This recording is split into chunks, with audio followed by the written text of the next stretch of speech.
Hello students, आज हम discuss करेंगे ओम्स लॉ के बारे में और रेजिस्टेंस क्या होता है। ठीक है, लास्ट वीडियो में हमने डिस्कस किया था कि कुछ हमारे कंपोनेंट्स होते हैं, इलेक्ट्रिक सर्किट हम कैसे बना रहे हैं। ठीक है, तो आज हम डिस्कस करेंगे क्या ओम्स लॉ।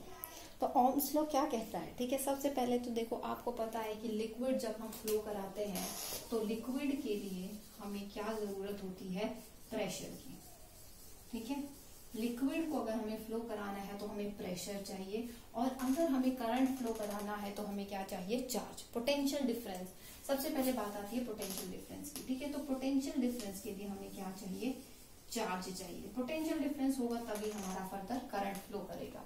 ठीक है, तो आपने देखा था कि हम कैसे सर्किट ड्रॉ कर रहे थे। लिक्विड जैसे हमने एग्जांपल किया था, 2 टैंक थे, तो हम लिक्विड एक जगह से दूसरी जगह मूव कर रहा है। अगर उन दोनों का लेवल इक्वल नहीं है तो क्यों मूव कर रहा है, because of the pressure of the liquid. ठीक है, तो हमने देखा कि पोटेंशियल डिफरेंस हमारा कब डेवलप हो रहा है, जब हमारे चार्ज फ्लो कर रहे हैं। ठीक है, पोटेंशियल डिफरेंस तब आ रहा है जब हमारे चार्ज की बात आ रही है। ठीक है, तो अब देखिए, उससे रिलेटेड हमारी एक लॉ है। ठीक है, जिसको जॉर्ज साइमन ओम ने, ठीक है, जिसको किसने दिया था, जॉर्ज साइमन ओम, इसी के नाम पे है ये ओम्स लॉ। जॉर्ज साइमन ओम ने ये लॉ दिया था। क्या लॉ दिया था कि अगर आपकी फिजिकल कंडीशंस कांस्टेंट है, मतलब आपके एनवायरनमेंट में कोई चेंज नहीं है, दैट मीन्स टेम्परेचर आपका कांस्टेंट है और एक्सटर्नल फैक्टर्स जो है वो भी कांस्टेंट हैं, तो उस कंडीशन में क्या होगा कि जो करंट फ्लो करेगा, ठीक है, क्या होगा, इफ ऑल एक्सटर्नल कंडीशंस और your physical conditions are constant not changeable. ठीक है, अगर आपकी फिजिकल कंडीशंस कांस्टेंट है, सेम है, नॉट चेंजेबल, ठीक है, चेंज नहीं हो रहे, तो उस कंडीशन में क्या होगा, जो आपका करंट, ठीक है, करंट फ्लो करेगा वो किस चीज पर डिपेंड करेगा, current flow is directly proportional to the voltage applied. ठीक है, मतलब आप वोल्टेज जो लगाएंगे उसके अकॉर्डिंग आपका करंट फ्लो करेगा। तो आप पहले वोल्टेज लगा रहे हैं, ठीक है, आप पहले वोल्टेज आएगी, voltage is directly proportional to the current flow, मतलब जितनी आप पोटेंशियल डिफरेंस देंगे उतना करंट फ्लो करेगा। ठीक है, ये पर्टिकुलर एक मटेरियल के लिए कांस्टेंट रहेगा, मतलब एक मटेरियल की बात करें तो वो उसके लिए स्पेसिफिक रहेगा अगर फिजिकल कंडीशन सेम है तो। ठीक है, तो क्या कहता है Ohm's law, if physical conditions are not changing then current flowing through that material is directly proportional to the potential difference across it। ठीक है, तो फिजिकल कंडीशन अगर चेंज नहीं होंगी तो जो करंट फ्लो करेगा वो किसके प्रोपोर्शनल होगा, जो आप पोटेंशियल डिफरेंस उसके अक्रॉस अप्लाई कर रहे हैं। ठीक है, तो ये क्या है आपको ओम्स लॉ। ठीक है, तो ओम्स लॉ क्या कह रहा है, V is directly, I is depending on the V, तो V is directly proportional to I। तो जब हम साइन ऑफ प्रोपोर्शनलिटी हटाएंगे तो V equals to R I। ठीक है, R आपके पास एक नई टर्म आई है।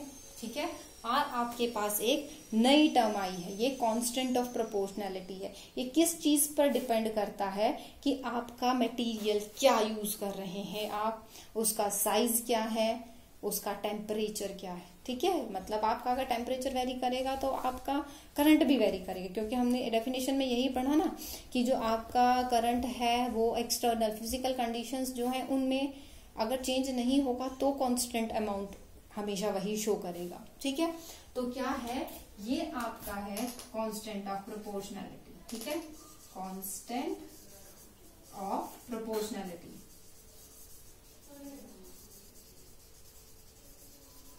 ठीक है, इस कांस्टेंट ऑफ प्रोपोर्शनैलिटी को हम बोलते हैं क्या, रेजिस्टेंस। क्या बोलते हैं हम इस कांस्टेंट ऑफ प्रोपोर्शनैलिटी को, रेजिस्टेंस। ठीक है, कांस्टेंट ऑफ प्रोपोर्शनैलिटी को हम क्या बोलते हैं, रेजिस्टेंस। तो ये रेजिस्टेंस को अगर हम डिफाइन करना चाहें तो हम क्या बोलते हैं, it is the opposition of flow of current, कि resistance opposes the flow of current. ठीक है, ये इसकी डेफिनेशन है कि रेजिस्टेंस का मतलब क्या है कि it opposes the flow of current. ठीक है।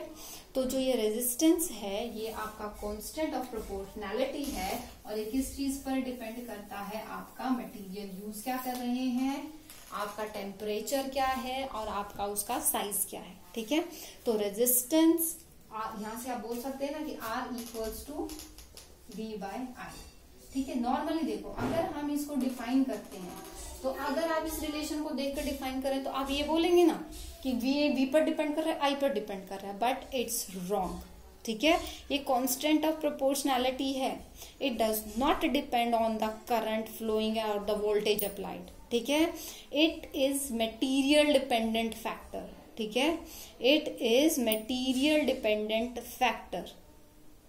क्लियर? तो वैल्यू जो रेजिस्टेंस की होती है वो किस चीज पर डिपेंड करती है कि आपका साइज क्या है मटेरियल का, वो किस चीज का बना हुआ है, नेचर ऑफ मटेरियल और टेम्परेचर। ठीक है, तो ये R जो है ये बेटा इंपॉर्टेंट पॉइंट है जो आपको ध्यान रखना है, किस चीज पर डिपेंड करता है, साइज ऑफ मटेरियल। कि देखो अब आपने वायर यूज कर रहे हैं तो वायर की थिकनेस होगी ना कुछ, अब ज्यादा मोटा है, बिल्कुल पतला सा है, किस साइज का है। ठीक है, सेकेंड प्रॉपर्टी क्या है, nature of material, nature of material. और थर्ड क्या है, टेम्परेचर ऑफ मटेरियल। मतलब ये मटेरियल डिपेंडेंट प्रॉपर्टी है रेजिस्टेंस जो है, ये आपका करंट और वोल्टेज पर डिपेंड नहीं कर रहा है।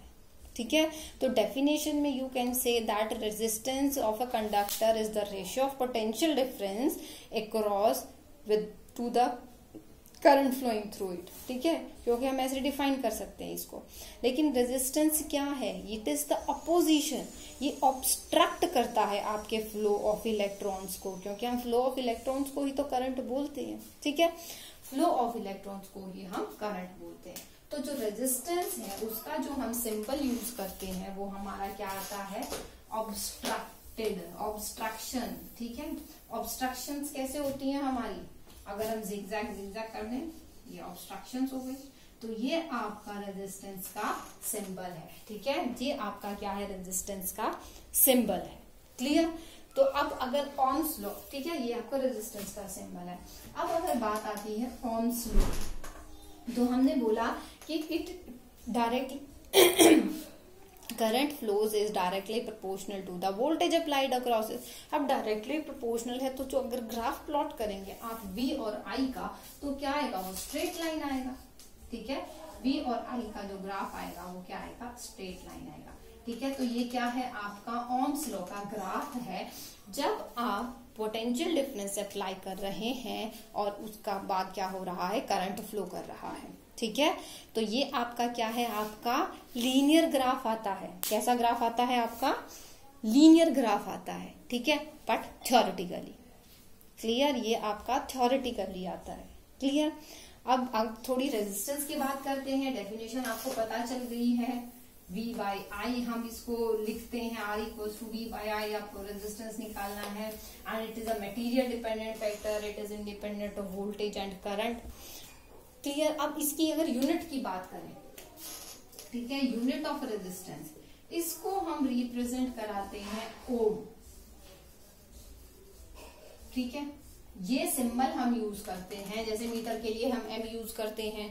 ठीक है, हमने इसके यूनिट चाहे जो साइंटिस्ट ने रेजिस्टेंस के बारे में या हमें इसके ओम्स लॉ के बारे में बताया था, हम उसी के नाम पर इसकी यूनिट रख रहे हैं। ठीक है, तो इसे हम क्या बोलते हैं, ओम। ठीक है, तो अगर आप रेजिस्टेंस का देखा हमने, रेजिस्टेंस इक्वल्स टू V/I, तो हम क्या बोल रहे हैं कि अगर हम डिफाइन करें 1 ओम, रेजिस्टेंस को हम किस यूनिट से बोलते हैं, ओम से, और वोल्टेज को हम बोलते हैं वोल्ट, 1 वोल्ट। ठीक है, और कितना करंट है आपका, 1 एम्पियर करंट। एम्पियर करंट की यूनिट आपको पता है कि एम्पियर में हम करंट को रिप्रेजेंट कराते हैं। ठीक है, तो 1 ohm equals to 1 volt divided by 1 ampere. तो अगर हमें 1 ओम डिफाइन करने को बोला जाए तो हम उसको कैसे डिफाइन कर सकते हैं कि कितना 1 ओम रेजिस्टेंस कब कहलाएगा, जब हम 1 volt voltage potential difference apply करेंगे और 1 एम्पियर करंट फ्लो करेगा। Then we said that the resistance of wire is 1 ohm. ठीक है। 1 ओम कब बोला जाएगा? जब हम 1 वोल्ट का पोटेंशियल डिफरेंस अप्लाई करेंगे और वायर के थ्रू 1 एम्पियर करंट फ्लो करेगा, then we said that the resistance of that material is 1 ohm. ठीक है। तो अब देखिए, रेजिस्टेंस तो जो है वो आपकी प्रॉपर्टी है। ठीक है, रेजिस्टेंस जो आपकी है वो प्रॉपर्टी है, और जो हमने अभी सिंबल ड्रॉ किया था वो हमने रेजिस्टर का किया था। रेजिस्टर जो है हमारा वो एक कंपोनेंट है। ठीक है, तो डिफरेंस है रेजिस्टर और रेजिस्टेंस में क्या है? रेजिस्टर आपकी एक कंपोनेंट है, या आप बोल सकते हैं एक ऑब्जेक्ट है, वो आपको विजिबल है, लेकिन रेजिस्टेंस क्या है? वो उसकी प्रॉपर्टी है। ठीक है, रेजिस्टेंस क्या है? प्रॉपर्टी है। क्लियर? तो ये दोनों आप कंफ्यूज मत होना कि रेजिस्टर क्या होता है और रेजिस्टेंस क्या होता है। ये क्या है? रेजिस्टर की यूनिट नहीं है, ये रेजिस्टेंस की यूनिट है। ठीक है, जो हमने अभी ये ड्रॉ किया था ये हमारा रेजिस्टर था। ठीक है, ये रेजिस्टर की प्रॉपर्टी होती है रेजिस्टेंस। क्लियर? तो रेजिस्टर आपका कंपोनेंट है, और जो कंपोनेंट जो प्रॉपर्टी एग्जिबिट करता है उसे हम बोलते हैं क्या? रेजिस्टेंस। ठीक है, अगर हम देखो कभी भी बोलते हैं कि कोई भी मटेरियल है, अगर हम बोलते हैं कि हम रेजिस्टेंस है हमारे पास 5 ओम रेजिस्टेंस, ठीक है, we have a resistance of 5 ohm, तो इसका ये मतलब है कि हमारे पास वो रेजिस्टर है जो कि 5 ओम का रेजिस्टेंस ऑफर करेगा। ठीक है, अगर हम बोलेंगे we have resistance of 5 ohm, तो इसका मतलब है कि हमारे पास वो रेजिस्टर है जो 5 ओम का रेजिस्टेंस ऑफर करेगा। ठीक है, क्लियर? आई होप चीज समझ आ रही होगी आपके कि क्या, क्योंकि ये नई चीज आपको मिली है, रेजिस्टेंस, रेजिस्टर। ठीक है, इससे पहले आपने इसके बारे में नहीं सुना होगा, तो इस चीज को अभी डाउट्स क्लियर करते चलना, क्योंकि आगे सिर्फ ये टर्म्स ही यूज होंगी। No one will explain you again and again what is resistance and what is resistor, what is the difference between them. ठीक है, उसके बाद देखो क्या है कि आपके पास कोई भी करंट फ्लो करता है, कैसे फ्लो करता है? ठीक है, करंट जो फ्लो करता है वो कैसे फ्लो करता है? ठीक है, अगर आपके पास कोई भी मटेरियल है, ठीक है, अगर आपके पास कोई भी मटेरियल है, तो आप देखो वायर में हमेशा करंट नहीं होता ना। जब आप स्विच ऑन ऑफ करते हैं, ठीक है, तब सडनली क्या होता है? आपका करंट फ्लो करता है। जैसे ही आपने वायर ऑन की, स्विच ऑन किया, तो आपका क्या है? करंट फ्लो करेगा। अब देखो हमने यहाँ पर कोई भी पोटेंशियल डिफरेंस नहीं लगाया, ये आपका वायर है। ठीक है, तो अब इस वायर में जो इलेक्ट्रॉन्स हैं वो रैंडमली मूव कर रहे हैं, रैंडमली, कोई भी डायरेक्शन नहीं है। ठीक है, कोई ऐसे भी हो सकता है, ऐसे जाएगा। ठीक है, तो ये क्या है? रैंडम मूवमेंट है किसकी? इलेक्ट्रॉन की। होल्स भी है। ठीक है, तो क्या है? आपके जो इलेक्ट्रॉन्स हैं उनकी मूवमेंट रैंडम है। Electrons have random movement.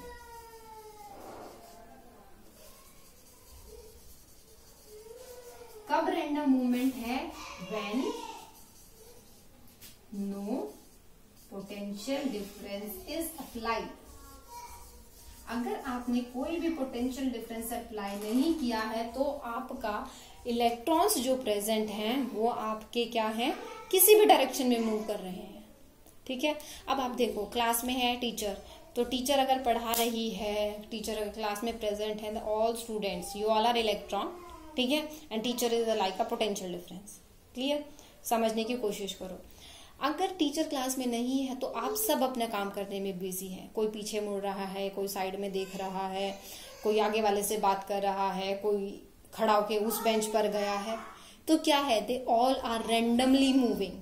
ठीक है, सेम इज विद इलेक्ट्रॉन। जैसे ही हम पोटेंशियल डिफरेंस लगाएंगे, जैसे ही क्लास में टीचर एंटर करेगा, all student become attentive, all will look in forward direction. ठीक है, all will look in forward direction. ठीक है, तो पोटेंशियल डिफरेंस जैसे ही हम लगाएंगे तो जितने भी इलेक्ट्रॉन्स हैं, पॉजिटिव नेगेटिव, ठीक है, क्या है? उनका एक डायरेक्शन हो जाएगा। ठीक है, they all will align themselves in a same direction. ठीक है, they all will align in a same direction.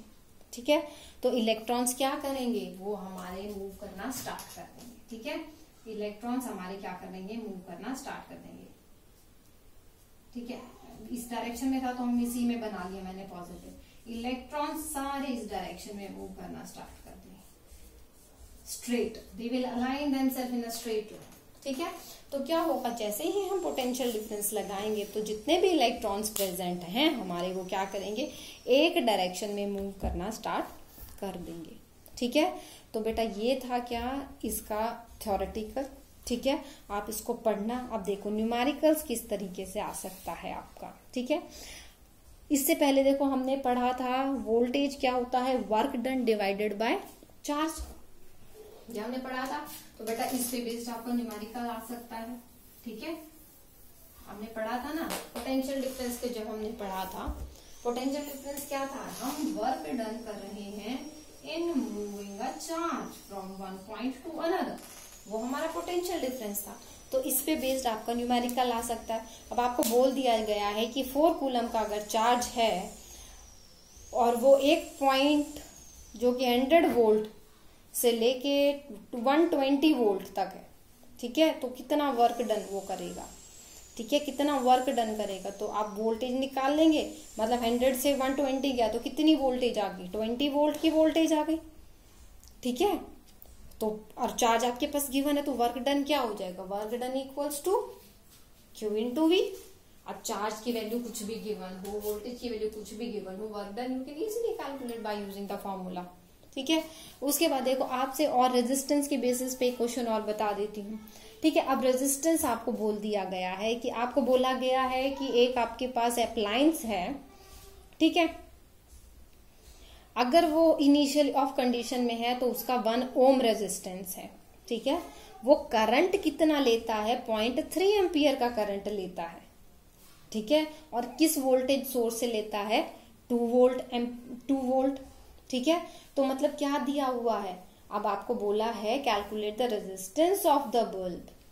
What you have to calculate, you have to calculate the resistance of the bulb. ठीक है, अब देखो confuse मत होना कि अगर वो कोल्ड कंडीशन में है, कोल्ड कंडीशन मतलब that is not working condition, तो अगर वो वर्किंग कंडीशन में है तो उसका रेजिस्टेंस कितना है, 1 ओम। ठीक है, जब उसको वर्किंग कंडीशन में लाया जाता है तो 0.3 एम्पियर का करंट फ्लो करता है, और जब हम 3 वोल्ट का पोटेंशियल डिफरेंस अप्लाई करते हैं, तो इस कंडीशन में आपको रेजिस्टेंस कैलकुलेट करना है। ठीक है, तो रेजिस्टेंस क्या होता है, R equals to V by I।